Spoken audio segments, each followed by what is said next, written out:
It's on. Oh, it's on. It is so on. Pull up a chair, grab a cold one, smoke 'em if you got 'em. It's time for the Fan Happy Hour. On the Fan Sports Network, 105.1 and 1080. The Fan. Here's your host, Luke Anderson.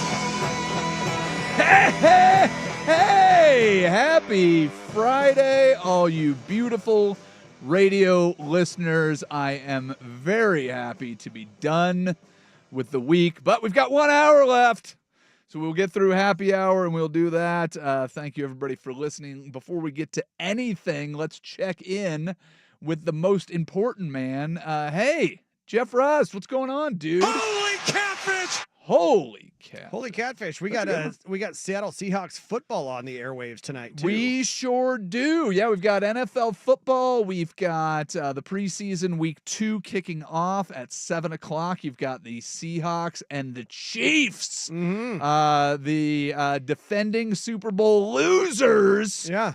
We'll actually have a Kansas City Chief on the show later at 2:30. We've got Matt Ross, comedian. He's going to be at Helium next week, so he jumped on. He's going to jump on early with us to help promote the show. But I will warn you, I think he's also an Oklahoma City Thunder fan. Oh, that sucks. Yeah, I know. It's unfortunate, but we'll talk with him at 2:30. It's okay. Everybody's allowed to have their own bad taste. They're allowed. I like that's nice of you to give him permission. Yes. So You're allowed to like a crappy team that everybody hates. Yeah, so as part of our Fan Club Friday, we're going to try to bring in comedians that can talk with us about their sports fandom and everything that they've got going on.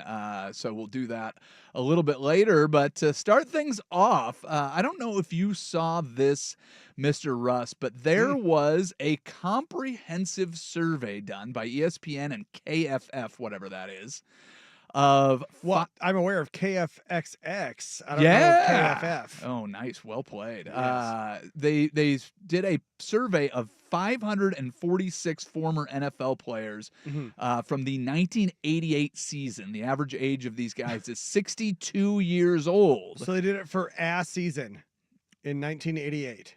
Well, they went, people that played in that season. Okay. So it would have been, you take the whole breadth of the NFL, you get 500 guys, and just see. But they did it for one season?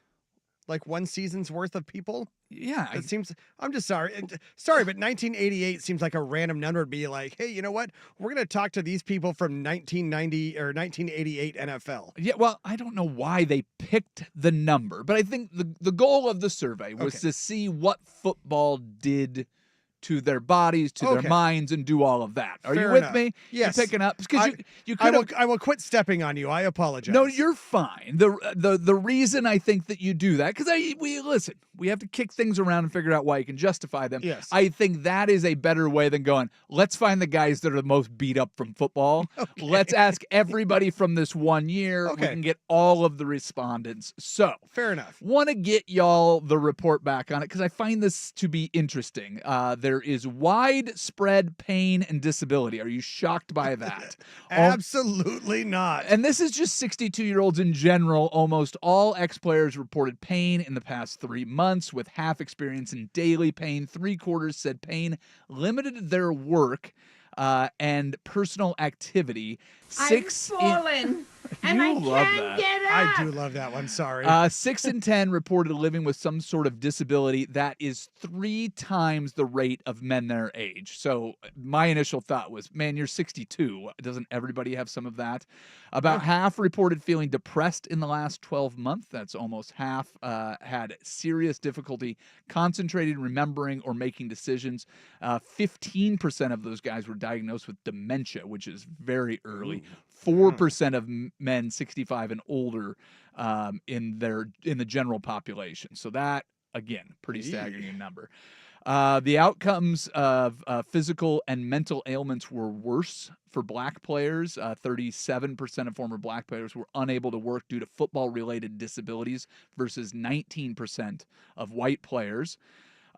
Flipping the numbers, 23% of white players said that they used anabolic steroids, only 5% of black players, and about 4 in 10 related health issues to low testosterone, erectile dysfunction, or fertility issue. I feel like I'm taking crazy pills. We're coming out heavy today, dude. Well, listen. This is some heavy stuff. Is it not interesting? I to thought you? we're supposed to be happy hour. Hey, listen. No, it is interesting. Yes, this is all good and like interesting stuff. But wow, yeah, we came out hot. Listen, we've got a comedian on later. We've got Okay. fun stories to get to. Look, what did we preview yesterday? We're going to get the Michigan information dropping. We have that. Yeah. We've got football to preview. We'll do that. But listen, waiting till Monday to bring this out, it just starts off your week. But it does continue. So financial struggles, 73% were satisfied with their finances, where 3 in 10 had family income under $90,000 in 2023. 1 in 5 had to delay healthcare due to costs. But here's where it gets interesting. Is when they go to try to file a lawsuit for over $1.2 billion. No regrets for most of these guys. So here's the Oh, question is, would you change regrets. what you did? 9 out of 10 ex-players said they would still choose to play football again, even though the negative impact. Many cited that it was a childhood dream, and it was the reason that they wanted to do it was just this instilled belief that it was good. So now the other question is, would you recommend that you get to play, that your kids play? And they were pretty divided. Most of them said that they would still encourage their own children to play. 6 out of 10 would do that. And a lot of them were saying that they do not like the idea of tackle football before high school. But so basically, even though a lot of these guys saying that football screwed them up for life. Yeah. Just remember, it's not a lie if you believe it. Yeah. But they're like, hey, it screwed me up for life, but I'll still have my kids go do it. Yeah. Well, it's a difficult thing to look back and go, oh yeah, all the mistakes were self-generated, and they were the compensation not nearly what it once was. The league's response, they've highlighted it's the $2 billion investment that they've had for players' efforts to make the game safer. They've also noted the 17% drop in concussions. The last NFLPA report had those statistics in it. So there you have it. Fun times to start things off. Turns out football, not good for your body or your brain. Yeah, weird. I know. I don't know who would be shocked by any of this, but I did find it interesting that they all go, you know what? Still would have done it. Still would go out and play. Still would do it. If and I I could would go still and let strap my it up. and I would still talk my kids into it. Yeah, well, there you have it, ladies and gentlemen. That from ESPN, and not KFXX, but KFF. There we go. So if you need more information on that's that, not us. all right, let's address your legal inquiries elsewhere. If you want more fun stuff, I've got more of it in case you missed it right now, ladies and gentlemen. All right, Browns running back Quinshon Judkins won't face charges. Prosecutors in Broward County declined to pursue charges of misdemeanor battery and domestic violence against Judkins, who was arrested on July 14th. What's less surprising, an NFL player avoiding charges or him being welcomed with open arms by the Cleveland Browns? Oh, wait, well, let me. Oh, God, see, I don't know which one to pick on this one. I guess I'll go here. You're booing the Browns or you're booing me? I'm booing not you, the Browns, Judkins, everybody else. Okay, well, Yes. then you'll love this one. A Collin County grand jury returned no bill in a sexual assault charge against former Texas wide receiver Isaiah Bond, concluding criminal proceedings. Bond posted on Instagram that he plans to sign with the Cleveland Browns. What's less surprising, an NFL player avoiding charges or being welcomed with open arms by the Cleveland Browns? Yeah. I don't know. Does he have any massage parlor problems too? Again, see, now the former NFL players still wanting to go back and play football doesn't feel so bad, does it? No, but it's all Cleveland. Just We can't make fun of Cleveland. What can we make fun of? I told you the Deshaun Watson thing should get them, cursed for the rest of their existence. Yes, and they keep trying harder. Didn't they sign Kareem Hunt almost immediately They after keep he left trying Kansas harder. City? And Cleveland doing Cleveland things. Yes. The Brewers are selling what they're calling Murph's Pocket pancakes at Sunday home games, offering a ball 4-pack and a double chicken and pancakes pocket pack. This all stems from an August 1st interview on Apple TV where manager Pat Murphy revealed that he, quote, munches on pancakes from his back pocket during games. Since this revelation, the Brewers have gone 12-0. Mariners, if you're listening to me and you want to win the American League West, can we please get some pocket snacks for good luck going immediately? What? Dan Wilson, may I suggest pocket Pop-Tarts? Okay. Josh Naylor, would you love him more if he pulled out a Hot Pocket and just started munching on it at first pace? Well, now here's the thing is that the Seattle Mariners not terribly far from Idaho, where a certain Napoleon Dynamite movie was filmed and shot. Napoleon, give me some of your tots. No, go find your own. Come on, give me some of your worst. tots. No, I'm freaking starved. I didn't get to eat anything today. So would we rather do pocket tots or Gummy bear? They've been in my pocket. They're real warm and soft. Or do you want some real warm and soft gummy bears from the girl in the bus and Ferris Bueller? The most obvious one, the Big Dumper. His pocket has to be big enough for a full-size box of actual Lucky Charms. Can we do that? Yeah, sure. Just but munching on the marshmallow I'm cereal as we go. I'm not sure I want anything coming out of the Big Dumper's back pocket, if we're going to be honest Look, here. If it keeps the Mariners winning, do what you got to do. It's a breakfast food. He's the Big Dumper. Everybody's after me, Lucky Charms. All right, ladies and gentlemen, let's get to the Daily Buzz. We do it next. It is Happy Hour on 105.1 The Fan.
Trending topics and trivial matters that got our attention. It's the Daily Buzz on the Fan Happy Hour. The Buzz.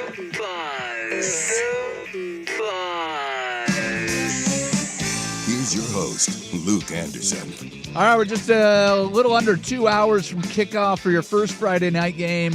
Titans at Falcons is your first preseason game tonight. Then Chiefs Seahawks on NFL Network at 7. But the Daily Buzz starts in college football. Michigan receives its sanctions from the NCAA for the sign-stealing scandal. So they found overwhelming evidence of illegal scouting and scheming by former staffer Connor Stalions from 21 to 23 involving off-campus, in-person filming of signals.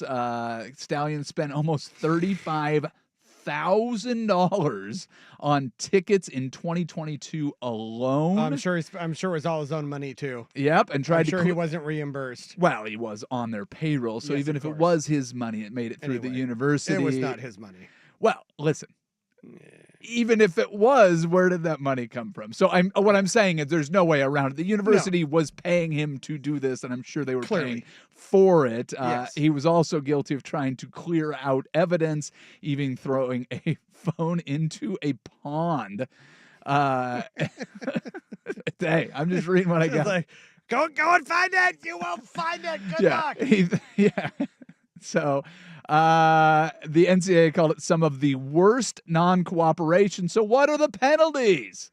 That's about it. Not a whole lot. Probation and recruiting. 4 years of probation, 25% reduction in official football visits, and a 14-week probation on recruiting communications. Show cause, Jim Harbaugh received a 10-year show cause order. Which that one has teeth because we all know that he is never coming back to coach college football. Yeah, and it's effective after the current 4-year one ends in 2028. So good news for Los Angeles Chargers fans. 8-year show cause for Connor Stalions, who is, who will never have a job in college football ever again. How would he? I bet he'll probably have an NFL job if Jim Harbaugh needs somebody Right? to do something. Sharon Moore will receive a 2-year show cause. Denard Robinson, 3 years Show cause for what? He's already still the coach. I know. Show cause for what? I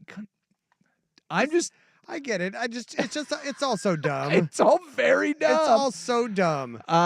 Suspension will be a total of 3 games for Sharon Moore, 2 in 2025, 1 in 2026. Now, This is where, look, yes. Okay. This is where I have a bone to pick. Yeah. Okay, so the 2 games in this upcoming season, is it game 1? No. Is it game 2? No. It's game 3 and game 4, and then what, game 1 of 2026? Is that right? What are we? Yeah. Yep. God, I hate you guys. Jim Harbaugh already served his 3-game Big Ten suspension, so he's good. All right. With It's the dumbest timeline.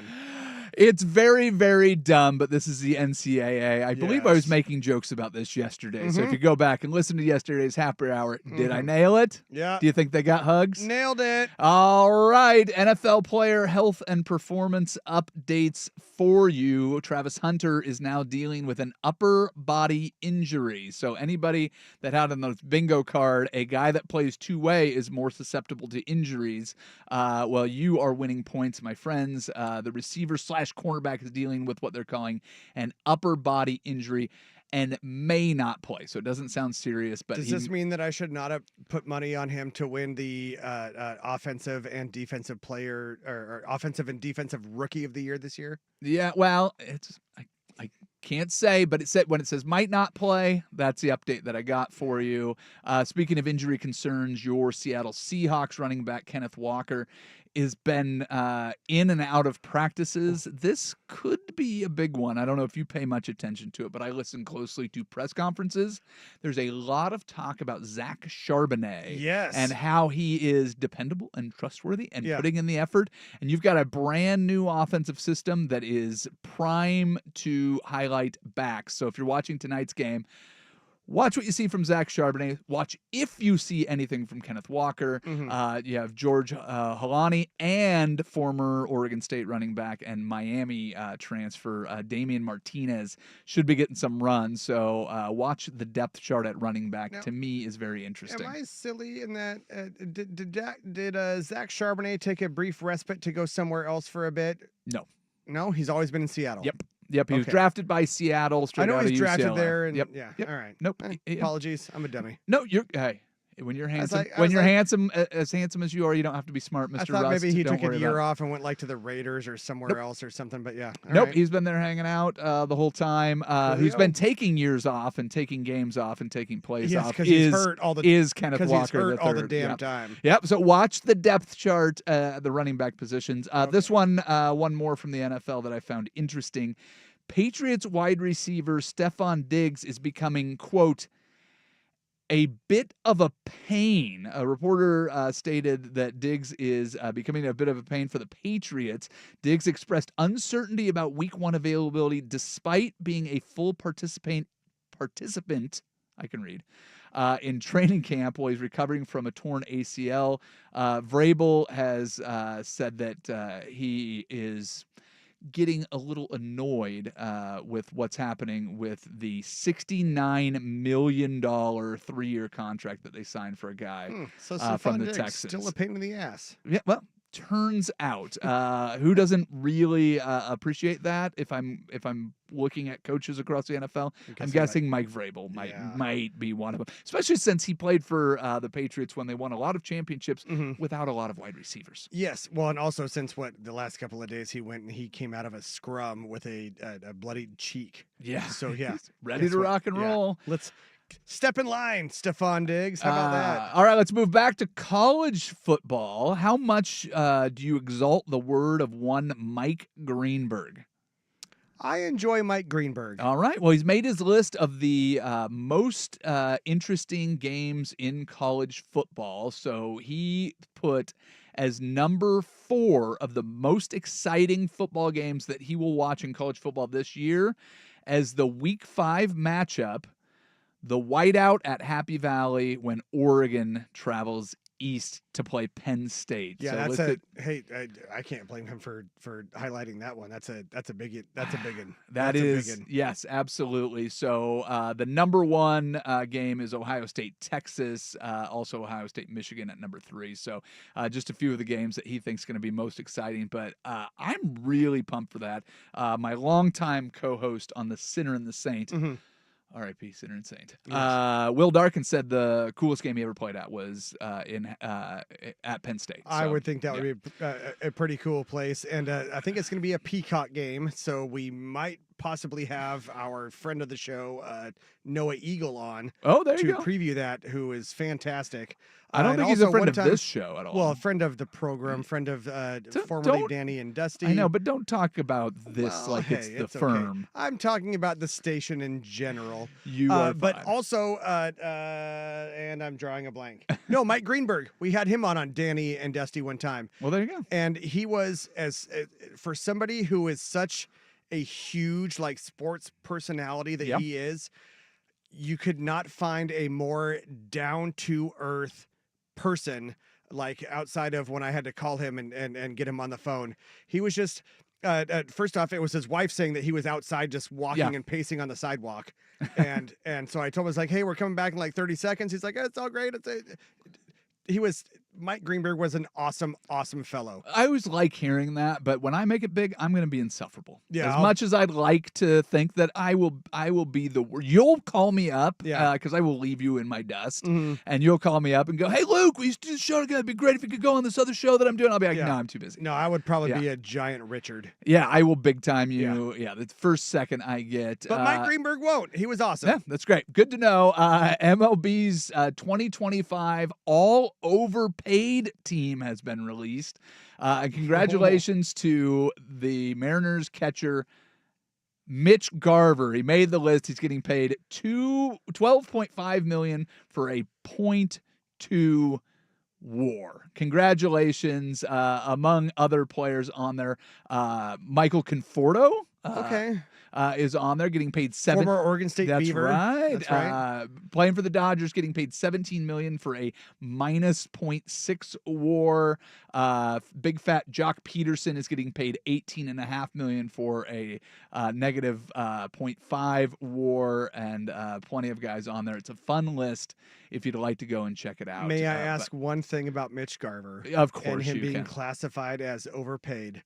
If you are on a team that is battling for the division lead and you are currently sitting in the wild card lead, are you really overpaid? If you give Cal Raleigh a day off and not only do not do anything to help the offense, but you also give up a pass ball that ends up being the first run on your way to losing to the freaking Orioles in a series that you should have won, and you get paid $12.5 million to do that.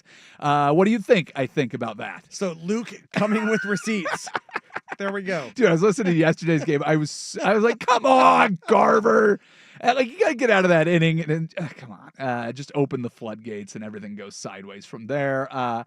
Washington high school football is officially in the NIL game. Two high school football players have signed the first known NIL deals in the state of Washington for high school football. Lincoln QB Siona Koa and Mount Tahoma's Elijah Durr have signed the first name, image, and likeness deals with Secret Burger Kitchen. So there you have it. Fart Hammer. It's already working because I'm already promoting the restaurant. So go ahead. There we go. Sign up the children. Wait till my kids get a middle school lacrosse NIL deal. I will be out of here and big timing you as fast as I can. Are these some of your potential sales clients? Well, we'll find out. But first, we need to go over to the George McCoy at Warren Allen sports desk to see what we missed.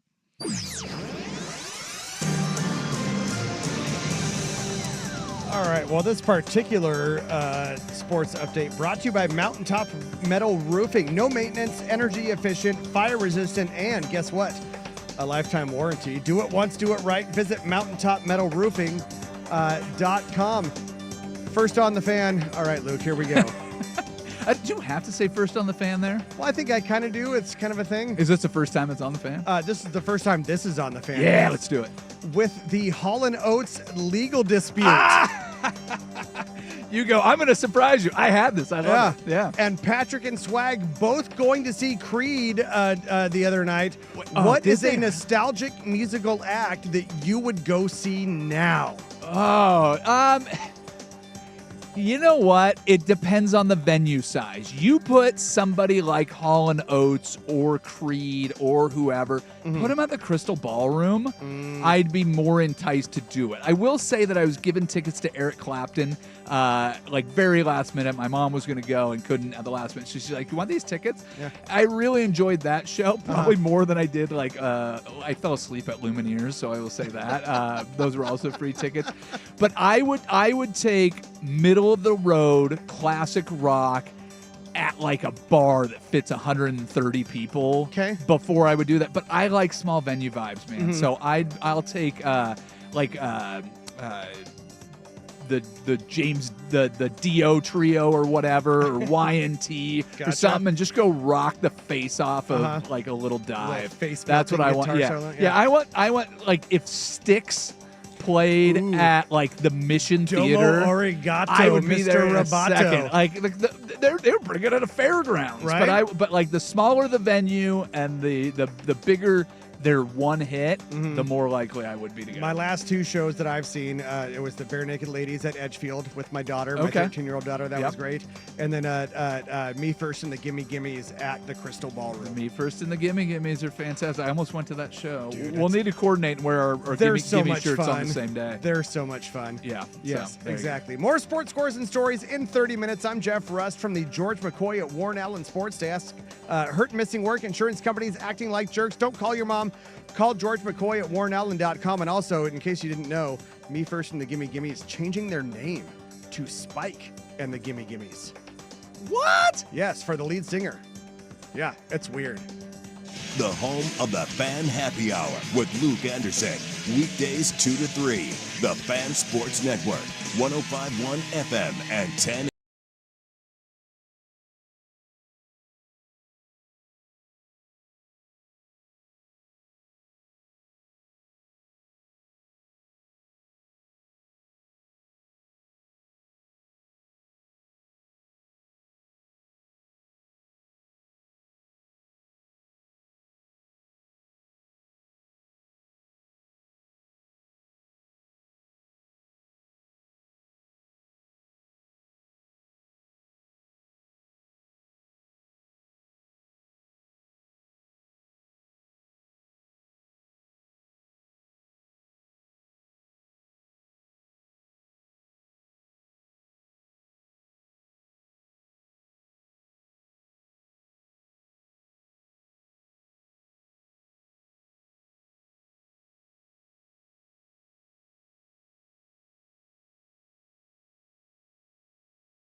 Entertainer. It's a simple job, okay? Today's guest may not be qualified, but they care way too much. And that's what matters. Make us happy, monkey.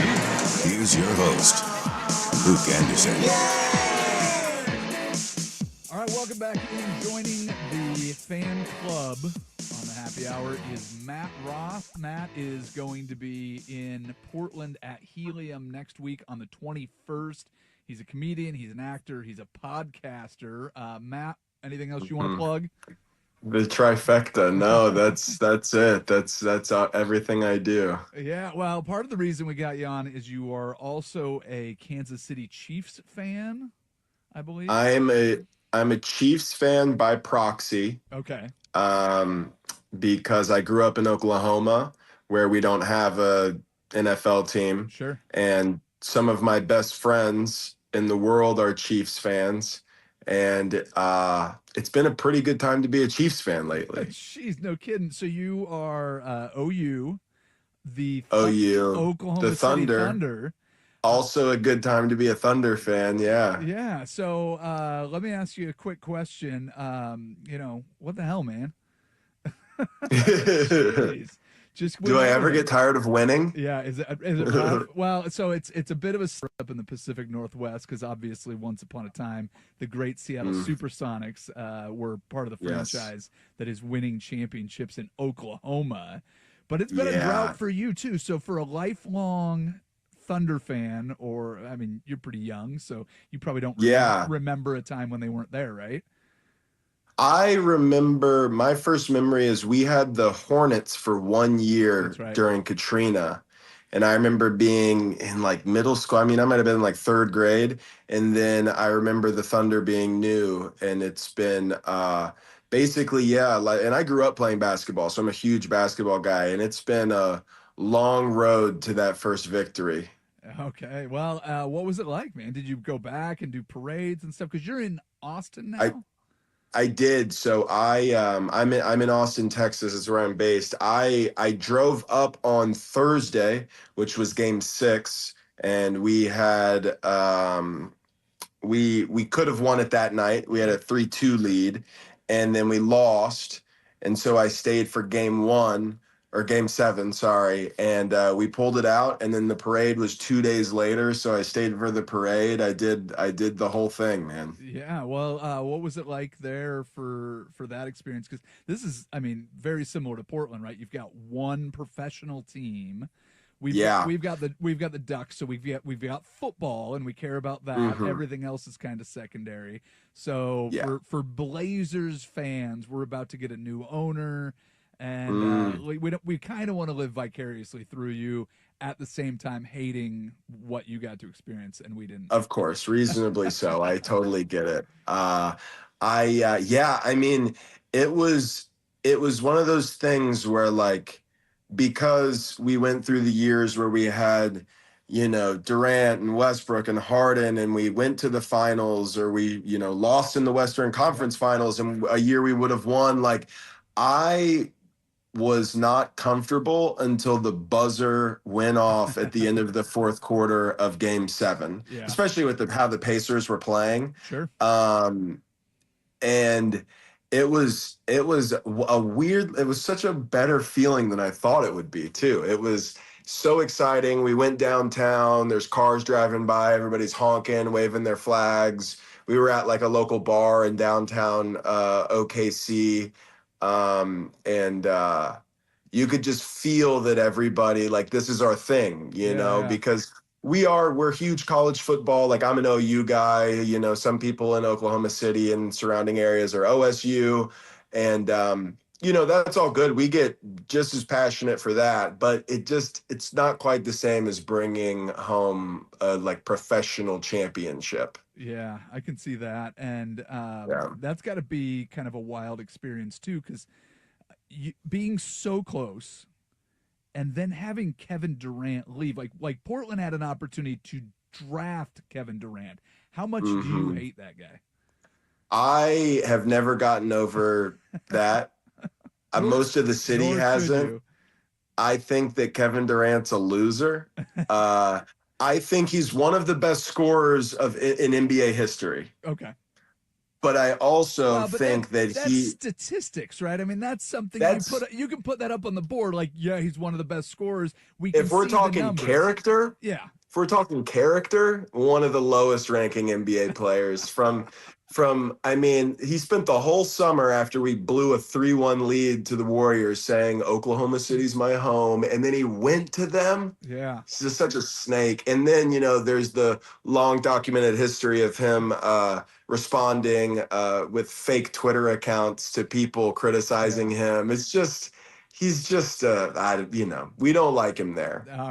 All right. We're talking with Matt Ross, comedian, going to be at Helium next week on the 21st. There are still tickets available for general admission, $25 gets you in. It's sold out for reserve seats, so you're doing something right. We're doing something. We're trying. Yeah, tell me a little bit about. I've watched some clips of you, and you seem to have a good rapport with the audience. Maybe those are just the clips you're putting out. Tell people a little bit about what they'll see if they want to go check out the show. Well, I think the clips do a pretty good job. I mean, obviously clips are the best moments. They're some of my best jokes, my best moments with the crowd. But one thing that I've noticed since I've started touring, real quick, I hate to interrupt and coach you in the middle of an interview, but there's some okay clips that you put out. The best stuff is what you don't see. Right? Isn't that what you want to tell people? Right. They're really good. Yeah. But the best stuff is at you have to be there live. Which is where I was gonna get is the things you don't get to experience on Instagram is what you experience live. Is the things I'll joke about because of the room, or about Portland, or about somebody talking during the set, or maybe just a joke that comes off. There's so many uncontrollable aspects to a actual live comedy show, and I can say this: if you're somebody who likes clips, you're going to love a live show. Comedy doesn't translate as well as people think. The fact that anybody likes watching clips or specials is actually amazing, because comedy live is so much better. Amen, brother. I will 100% agree with that.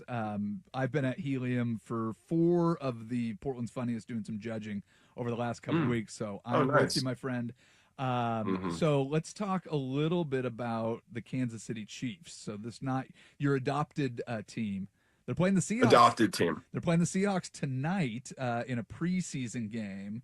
Everybody's waiting for the ultimate demise of this Chiefs team. Obviously, them getting whooped in the Super Bowl was great for everybody but you and your buddies. Yeah. But what do you think the expectation is for this year from your perspective for the Kansas City Chiefs? I mean, I think with the run that the Chiefs have been on, I think the expectation will always be a championship. Yeah. Which is unfortunate. Is that as long as Mahomes is there, or just from now on? I think Mahomes is kind of the key. I can't imagine that offense running the way that it does and finding those little holes to sliver through when you think they can't without him. So yeah, I think as long as, if we're talking about just this year, I think the expectation is to make it back to the Super Bowl for a championship. Yeah, as long as they have Mahomes, as long as they have Kelsey, and they're still kind of running that kind of weirdly unstoppable, figure it out as we go offense, I don't think that there's a defensive scheme that can keep them from succeeding. Except for the Seahawks. Okay, got it. Except for the Seahawks, yes, of course. I don't think anybody's playing of note for the Chiefs. I mean, you won't see Kelsey, you won't see Mahomes. I don't expect to see any of that. Before we get to a college football preview, because I do want to hear your thoughts on Oklahoma, year 2 in the SEC. Yeah, I actually don't know. Okay, I've been a bit more removed from it than now that I'm living down. Not living in Oklahoma. Yeah. I watch very passionately, but I don't keep up. Honestly, it's not having my mom around. My mom is maybe the biggest, stat. She knows every player, and not having her around as an adult, it's harder to keep up with. It's harder to keep up with OU. Well, how does she feel about her baby boy being in Austin of all places? Because that's got to be rough. Listen, I have gone on stage multiple times in Austin, Texas, and thrown the horns down, and they don't like it. But it's a moral obligation for me to let them know that I am from Oklahoma. I still do. She's happy for me chasing my career, but I am living in the den of the enemy right now, and we're aware of that. Oh, that's fantastic. We are aware. How much of the Taylor Swift interview with the Kelsey brothers did you watch? I haven't watched any of it. Oh, really? I have seen a lot of the women that I follow on Instagram posting about it. They're pretty pumped up about it. I think it's a big cultural moment, but I haven't gotten to watch any of it yet. Same. I've seen a couple little clips when they were previews, But man, it sounds like it just was the most popular podcast in the history of the world. So I'm sure we'll get it through osmosis. We won't have to. I watch can commercials. only, I mean, as somebody who has a podcast, I can only imagine the numbers that having Taylor Swift on would do. I mean, Well, should you call her, see if she wants to join your podcast? yeah, I'll see. I'll hit up Travis, see if he. Yeah. We're running out of time for the segment. You have the option if you want to stick around. We can chat a little bit more. Put it up as a podcast. But anything else you want to plug while you're on the air? The best thing to plug is just follow my Instagram, my social media. All my social media can be found if you look up Matt Ross Comic. I've got a podcast I release weekly called Friendly Fire. Me and my buddy Josh Francis, which is good. We have a lot of fun guests, a lot of fun convos that maybe wouldn't be appropriate for radio, but online it fits. So that's about it. And come see me if you're listening to this and you need something to do on Thursday night. Come see me at the Portland Helium. All right, next Thursday, Helium Comedy Club. Matt Ross, thanks for joining us. Appreciate it. Thank you so much for having me. All right, stick around. We'll do one more for the road next. It's a Fan Happy Hour on 105.1 The Fan.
Relax, hot shot. Welcome back to the Fan Happy Hour. We're about to wrap things up. Maybe you guys like what I have so far? Wicked woman, cool creams and misters. You gotta go spell on me. Let's grab one more for the road. Come on, everybody.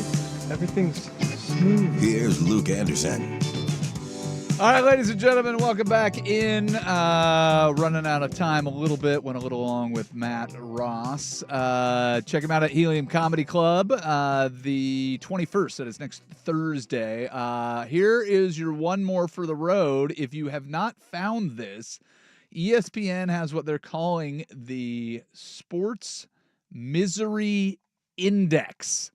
It is I don't know if it's AI or it's just a tool that they built where you can go and put in your fandom and it will give you a misery rating. From what I can tell, it's like one of those like Facebook games. It Like, hey, very which much- football team should you follow? Yeah, well, yeah, it is. It is kind of like that, but it gives you Which is how the former show of Danny and Dusty got me on a Jaguars fan. you did a Facebook? We did the Facebook test. survey. Have you played this? This one, no, this one I did not, but Patrick and Danny both did. Okay, so what were their scores? I don't know. I think they were both miserable. Yeah, so my misery rating. So I'm woeful. I put in the Blazers, Mariners, Seahawks, and the Vancouver Canucks. I have not fully embraced the Kraken yet because I just haven't been to a game. Well, and plus hockey sucks. Nobody cares. Have you ever been to a live hockey game? One. Was it a Winterhawks game or a live? It was an exhibition Winterhawks versus Pittsburgh Penguins game. Oh, yes. But it was fun. It was Winterhawks fine. versus NHL games have a ton of juice, and if you go to Canada, it was fun. It was fun, and we were pretty close. Like I was pretty close to the boards. Yeah, there you go. But yeah, I did not throw in a MLS team. The most woeful teams that you can root for in each of your four major sports are in football. Care to guess, or have you already gone through this exercise? No, in football, NFL football. NFL football. Carolina Panthers. The misery rating. Cleveland Browns. The misery rating of 97 belongs to the New York Jets. Oh, okay. Yeah. One winning season since 2010. The owner making personnel decisions based on video games and pharmaceuticals. They are described as a dumpster fire that provides all of their attention on the New York team. Yes. Without a good football team. NBA, I'll let you guess that one as well. NBA. Whoa, I mean, you got a couple of options there in the NBA. Yes, you do. Our hometown favorites, of course, the Portland Trailblazers. We are miserable. We got an 88. The highest misery rating is a 99, and that belongs to the Charlotte Hornets. Okay. Considered an afterthought franchise. Has never won a division championship, which who cares about division championships in the NBA? But do you want to know who does? Your Portland Trailblazers, they hang banners. Well, in 37 years, the Charlotte Hornets have never won one. They have only had 6 winning seasons this millennium. So they would also hang a banner. Yeah, so they for are a division championship. They can hang a banner for being the most miserable team. That's how bad they are.